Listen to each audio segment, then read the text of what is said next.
हरे राम राम राम हरे हरे, हरे कृष्ण कृष्ण कृष्ण हरे हरे. जगद्गुरु श्री संत तुकोबाराया सार्थ अभंग गाथा अभंग 1476. मागील ते अटी येणे घडे सांग, सुतविले अंग एका सूत्रे. पही पाहुणेर ते सोहळ्या पुरते, तेथुनी आरते उपचारते. आवश्यक ते आगळा आदर, चाली थोडे फार संपादते. तुका म्हणे ऋण फिटे एके घडी, अलभ्य ते जोडी हाता आल्या. हरिभक्तीच्या सूत्राने मनाचे सूत्र गुंतविले तर यापूर्वी केलेले श्रम फलदायी होतील. आप्तेष्ट आणि त्यांच्या भेटीचे सोहळे पाहुणचार दिसायला सुखकारक वाटले तरी ते वरवरचे असतात. पांडुरंगाच्या भक्ती सुखापेक्षा कमी प्रतीचे असतात. पांडुरंगाच्या चरणी आदरभाव ठेवल्याने काही लाभ पदरी पडतो. तुकाराम महाराज म्हणतात, पारमार्थिक जीवनाची गोडी हा अलभ्य लाभ झाला तर मनुष्य सर्व ऋणांतून मुक्त होतो. 1477. साधावा तो देव सर्वस्वाचे साठी, प्रारब्ध तुटी क्रियमान, मग काय साने पुन्हा संसार. बीजाचे अंकुर दग्ध होती, जिने दिले त्यासी द्यावा पिंडदान. उत्तीर्ण चरण धरुणी भावे, तुका म्हणे निज भोगील निजता. नाही होईल सत्ता दुजियाची. 1477. कर्तेपणाचा मीपणाचा त्याग करून सर्व स्वभाव हरिचरणी समर्पण करून देव वश करून घ्यावा. त्याने प्रारब्ध कर्म सर्व नष्ट होतील. मग पुन्हा संसार कसा पाठीमागे लागेल. तुमच्या भावाने देहबीजाचे अंकुर उगवणार नाही, त्यामुळे पुन्हा जन्म नाही. कर्मबीज जळून जाईल. हे जीवन ज्याने दिले त्याला देह माझा नाही हा भाव ठेवून देहाचे पिंडदान द्यावे. विठ्ठलाच्या चरणी लागून जीवनाचे सार्थक करावे म्हणजे देवाचे ऋण फिटेल. तुकाराम महाराज म्हणतात, तो आपल्या स्वरूपाला पावेल आणि आपले आत्मस्वरूप भोगेल. 1478. जळो आगी पडो खान, नारायण भोगिता. ऐसी ज्याची व देवानी, नारायणी ते पावे. भोजन काळी करिता धंदा, म्हणा गोविंदा पावले. तुका म्हणे न लगे मोल, देवा बोल आवडती. आगीत जळून जावो किंवा नुकसान होवो, जे गेले त्याचा भोगता नारायण आहे. अशा वृत्तीने जो वागतो त्याचे सर्व भोग नारायणाला समर्पित होतात. भोजन करताना गोविंद म्हणावे, धंदा व्यवसाय करताना कृष्णार्पण म्हणावे. जो असे वाचेने वदतो त्याचे सारे नारायणाच्या ठाई पावते. तुकाराम महाराज म्हणतात, याला काही मोल द्यावे लागत नाही. भगवंताला भक्तीचे मधुर बोल आवडतात. 1479. संतांसी क्षोभवी कोण्याही प्रकारे, त्यांचे नवे बरे उभय लोकी. देवाचा तो वैरी शत्रू दावेदार, पृथ्वी ही थार नेदी तया. संतांपाशी ज्याचा नुरेंची विश्वास, त्याचे झाले दोष बळीवंत. तुका म्हणे क्षीरवासराच्या अंगे, किंवा दावे लागे विषमे मारू. 1479. नाना प्रकाराने संतांचा छळ करण्याचे त्यांना राग येईल असे वागणाऱ्याचे या लोकी नव्हे तर परलोकही कल्याण होणार नाही. तो देवाचा शत्रू दावेदार आहे. पृथ्वी सुद्धा त्याला आधार देणार नाही. ज्याला संतांविषयी आदर विश्वास नाही त्याचे दोष बळावतात व त्याची फळे त्याला भोगावे लागतात. तुकाराम महाराज म्हणतात, वासराला कासेला लावून दूध काढले तर गाय दूध काढून देते, अन्यथा केवळ दूध काढण्यासाठी गेलेल्या गाय शिंगाने मारते.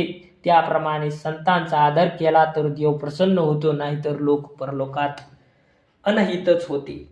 1480.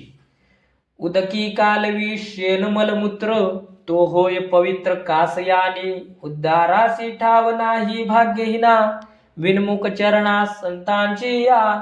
दुःखवी तो बुडे सांगडीचा ताप, अतित्याई पापाचीच मूर्ती. तुका म्हणे जेव्हा फिरते कपाळ, तरी अमंगळ योग होतो. 1480. निर्मळ पाण्यात शेण टाकून मलमूत्र टाकून कालविले व त्या पाण्याने स्नान केले तर त्याला कोण पवित्र करणार. त्याप्रमाणे संत चरणाला विनमुख असणाऱ्या अभाग्याला उद्धाराचा अन्य मार्ग उरत नाही. बांधलेली सांगड सहज पैलतीरी नेते, पण तीच सांगड फोडून टाकली तर तो पाण्यात जाणारा बुडेल.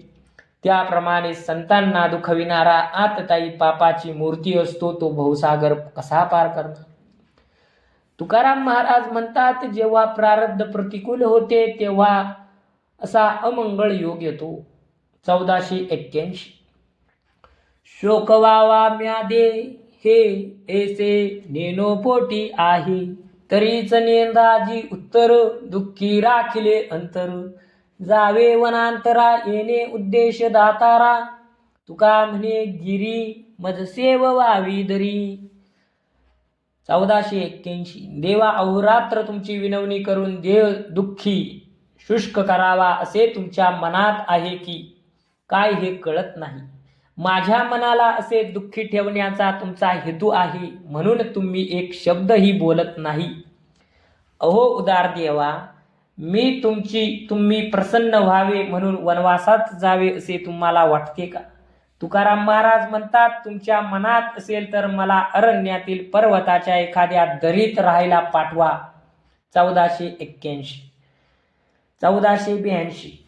येईल तुझ्या नामाचा लाज म्हणून पुरुषोत्तमा, धीर राहिलो धरुनी त्रास उपजला मनी. जगा कथा नाव निराशेने नुपजे भाव, तुम्ही साक्षी गा तुका म्हणे पांडुरंगा. 1482. मी तुझे नामाचा सातत्याने जप करतो, केव्हा तरी तुला लाज वाटेल म्हणून मी दम धरून राहिलो आहे, नाहीतर माझ्या मनाला फार त्रास होईल. हरिकथेमुळे जीवन तरले जाते असे जगाला मी सांगतो, परंतु लोकांची जर निराशा झाली तर त्यांचा तुझ्यावरील विश्वास कमी होईल. तुकाराम महाराज म्हणतात, हे पांडुरंगा, मी म्हणतो ते खरे आहे का खोटे आहे याबद्दल तूच साक्षी आहेस. 1483. नेने जपतप अनुष्ठान याग, काळे तव लाग घेतलासे. रिघालो या भेने देवाचे पाठीसी, लागे त्याचे त्यासी सांभाळणे. मापे मापसळे चालिली पडत चढती, झाली मग राती काय चाले. तुका म्हणे चोरा हाती जे वाचले, लाभावरी आले वारिले शू. 1483. जप तप अनुष्ठान यज्ञ याग हे उपाय मला कळत नाहीत, तशाच हा काळ पुरुष पाठीशी लागला आहे, त्याच्या भीतीने मी देवाच्या पाठीचा आश्रय घेतला. आता त्याने मला सांभाळावे आणि आपले ब्रीद सत्य करावे. काळ आयुष्याचे दिवस वर्षे जन्मामागून जन्म असे माप घालीत आहे. आयुष्य संपत आले आहे. मोजमापाची कमान वाढत आहे. अंधार झाला, रात्र झाली, हा मनुष्य देह पडला की मग काही उपाय नाही. तुकाराम महाराज म्हणतात, स्वस्वरूप चोरणाऱ्या काळाच्या हातून जे वाचले त्यांना काहीतरी लाभ झाला. 1484. कळो आले ऐसे आता, नाही सत्ता तुम्हासी, तरी वीर्य नाही नामा, जातो प्रेमा खंडत. आड ऐसे येते पाप, वाडे ताप आगळा. तुका म्हणे गुण झाला, हा विठ्ठला हीन शक्ती. देवा, तुमच्या हातात अजिबात सत्ता नाही आणि तुमच्या नामाचा प्रभाव उरला नाही हे माझ्या लक्षात आले आहे. तुझ्या नामावरील लोकांची निष्ठा आणि आमची गोडी क्षीण होत चालली आहे. तुझ्याविषयी आणि तुझ्या महात्म्याविषयी अशी कल्पना करणे हे महापाप आहे, हे कळते आणि मग जीवाला मनस्ताप होतो. तुकाराम महाराज म्हणतात, हे विठ्ठल, शक्तिहीनतेचा गुण तुझ्या अंगी कसा आला. 1485. लागो दिले अंगा ऐसे कागा सन्निध, कोण्या पापे उदय केला तो देखिला प्रळय. न देखवे पिडला सर्प, दया सर्प विषाचा. तुका म्हणे भले मज तो नवजे साहिले. 1485. देवा, हे भवदुःख माझ्या अंगा सन्निध का लावले. माझ्या हातून असे कोणते पाप घडले म्हणून मला दुःखरूपी प्रलय पाहावा लागला. सर्वांच्या मुखात विष असते, त्या विषयाने त्याला पीडा होते, ती मला पाहवत नाही, अशी माझ्या अंगी दया भावना आहे. तुकाराम महाराज म्हणतात, दुष्ट बुद्धी मनुष्याला त्याच्या कर्माचे परिणाम म्हणून पीडा होणे उचित आहे, तरीही मला ते दुःख विसरता येत नाही आणि सहनही होत नाही. 1486. धावा शीघ्रवत किंवा द्यावे दंडवत, तुमचा जातो बडीवार, आम्ही होतो हिनवर. न धरावा धीर, धावा नका चालो स्थिर, तुका म्हणे वाणी, माझी लाजली जी गुणी. 1486. देवा लवकर धावत या, येणार नसाल तर माझे दंडवत घेऊन जा. आमच्या हाकेला तुम्ही धावून आला नाहीत तर तुमचे महात्म्य कमी होते आणि आमचे भक्तपण क्षीण होते. म्हणून देवा तुम्ही उशीर करू नका, वेगाने आम्हाला भेट द्या, हळूहळू चालू नका. तुकाराम महाराज म्हणतात, देवा तुम्ही भेटत नाही म्हणून माझी वाणी तुमचे गुणवर्णन करण्यास लाजते. 1487.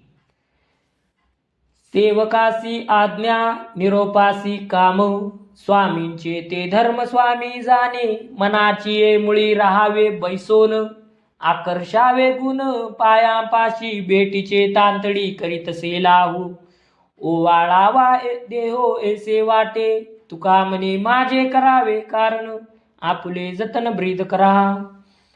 सेवकाने आपल्या स्वामीच्या आज्ञेप्रमाणे निरोपाप्रमाणे काम करावे. सांगितलेले काम योग्य किंवा अयोग्य हे पाहणे स्वामीचे काम आहे. त्यासंबंधी विचार करणे स्वामी जाणेल. सेवकांनी मनाचे मूळ जे हरिस्वरूप त्या ठिकाणी शांत बसून राहावे. कसली चिंता करू नये. सतत विठ्ठलाचे ध्यान करावे. मनाला आपल्याकडे आकर्षित करण्याचा गुण तुझ्या पायापाशी आहे असे समजावे. विठ्ठला तुझ्या भेटीचा छंद घेतला आहे. भेट कशी द्यायची हे तू पहावे. तुझ्यावरून जीव ओवाळून टाकावा असे मला वाटते. तुकाराम महाराज म्हणतात, तुमच्या आज्ञेप्रमाणे मी सेवकाचे कर्तव्य केले. आता तुम्ही भेट देऊन तुमचे ब्रीद सांभाळा. 1488.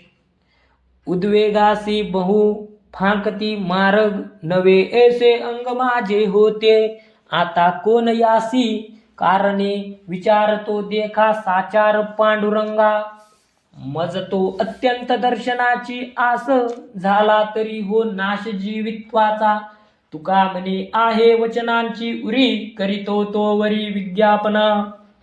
1488. मनाला अस्वस्थता आली म्हणजे आचरण करण्याचे असंख्य मार्ग आहेत. त्या भरात हा माझा देह नाही, अंग माझे नाही असे वाटते. देवा अशा स्थितीत काय करावे हे तुम्ही चांगले जाणता. विठ्ठला तुझ्या दर्शनाची मला एवढी आस लागली आहे की त्यासाठी माझे जीवन नष्ट झाले तरी होवो. तुकाराम महाराज म्हणतात, जोपर्यंत माझ्या मुखातून शब्द उच्चारले जातात तोपर्यंत मी ही विनंती करीत राहीन. 1489. दुःखाची संगती तिच्या ठाई कोण प्रीती, अवघे असो हे निराळे करू सोयीरे सावळे, क्षणभंगुर ते ठाव करोनी सांडावेची वाव, तुका म्हणे बरा ठाव पावलो हा थारा. 1489. ज्या गोष्टीपासून सतत दुःखाचेच अनुभव येतात अशा गोष्टींवर कोण प्रेम करेल. आता हे ऐहिक विषय बाजूला ठेवून सावळ्या विठ्ठलाशी नाते संबंध जोडू. नाशवंत या संसारात सर्व क्षणिक आहे, त्याचा त्याग करू. तुकाराम महाराज म्हणतात, मी हे केल्याने मला श्रीहरिचरणाचा उत्तम आश्रय मिळाला. 1490. गेला तरी जाओ सुखे नरकासी, कळंकी याविषयी शिवो नये, रजस्वला करी वेलासी आघात, अंतर तो हित दुरी बरे, उगीच का आली नासवाची फळे, विटाळ विटाळे कालवनी, तुका म्हणे लोणी घालोनी शेणांत, उपेगाची मात काय असे. 1490. कलंकित असा पातकी नरकाला गेला तर सुखाने जावं, त्याला स्पर्श करू नये. रजस्वला स्त्रीने बहरलेल्या वेलीला स्पर्श केला तर ती वेल सुकून जाते. त्याप्रमाणे पापी वृत्तीचे अथवा पाप योनीत जन्माला आलेले यांच्या स्पर्शाने आपले हित होण्यात अडथळे येतात. म्हणून त्याचा स्पर्श टाळणे, दूर राहणे कल्याणप्रद आहे. वृक्षाला आलेली गोड फळे खाण्याच्या उपयोगाची असतात, ती चिरडून टाकणे गैर आहे. त्याप्रमाणे अमंगलाच्या स्पर्शाने विटाळ कालवून हिताचा नाश करू नये.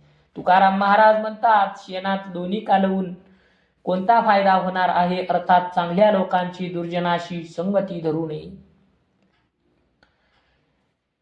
1491. वर्णावे ते किती केले पवाडे श्रीपती, विश्वासी आघडे लाभ, देईल तरी पद्मनाभ, भाव शुद्ध तरी सांगितले काम करी, तुका म्हणे भोळा देव, परिहा नागवी संदेह. श्रीपतीच्या कीर्तीचे पवाडे किती वर्णक करावे, पद्मनाभ विष्णूच्या चरणावर निष्ठा ठेवावी, त्या पुण्याने परमलाभ होतो. माझा भाव शुद्ध आहे म्हणून मी देवाने आणि गुरुने सांगितलेले काम करतो. तुकाराम महाराज म्हणतात, हा भोळा देव केवळ एकनिष्ठ भावाने वश होतो, पण अविश्वासामुळे तोटा होतो. 1492. संचिता वाचून पंथन चलवे कारण, कोरडी ते अवघी आटी, वाया जाय लाळ फोटी, धनवित्ते जोडे देव ऐसे तो न घडे, तुका म्हणे आड स्वहितासी बहुनाड. 1492. परमार्थाची आवड आणि तो करण्याचा उल्हास या गोष्टी पूर्वसंचितावर अवलंबून असतात. कोणीही उठून परमार्थ करू शकत नाही. ईश्वर संकल्प म्हणजे नियती. ती प्रतिकूल असली, ती कितीही प्रयत्न केला तरी यशासिद्ध होत नाही. देवाच्या कृपेसाठी लाळ घोटीत बसायची वेळ येते. देवाच्या प्राप्तीसाठी धनदौलत खर्च केली तरी तर देव भेटेल असे काही लोकांना वाटते, पण ते खोटे आहे. तुकाराम महाराज म्हणतात, तीच कटपट देवाच्या भेटीमध्ये अडथळा करते. पुंडलिक वरदार विठ्ठल श्री ज्ञानदेव तुकाराम. पुंडलिक वरदार विठ्ठल श्री ज्ञानदेव तुकाराम. पंढरीनाथ भगवान की जय. माऊली ज्ञानेश्वर महाराज की जय.